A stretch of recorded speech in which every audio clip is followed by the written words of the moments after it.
Napakasarap ka sa paglalasing mo. Sige, huwag mong iwan ang pakikipagtalik mo sa ibig mo asawa. Huwag mong iwan ang pakikipagtalik mo sa kapwa mo lalaki. Sige, huwag mong iwanan ang pagsinungaling o nanakaw pagpatay pagsama mo. Sige, mahalin mo ng mahalin ang kasalanan mo. Pag inabutan ka mamaya ng kamatayan at hindi ka naging totoong magsisi, hindi ka totoong tumalikod sa kasalanan, hindi ka sumampalataya sa Panginoon, ilang yung pangatay kapag ligtas ang iyong buhay, ito ay natin. Maya. Sabi ng Bible, ang Diyos ang magtatapon sa tao sa apoy ng impyerno. At sa apoy ng impyerno,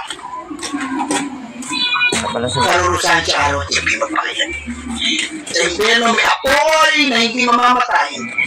At sa impyerno paparusahan ang tao araw at gabi.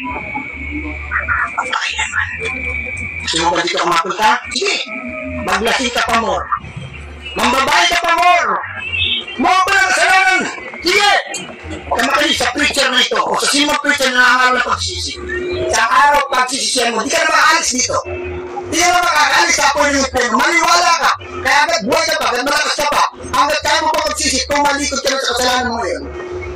Dahil may sila ng buhay. Baka mamaya, nasa morgue ka. Sa lovers na. Wala ka ng buhay.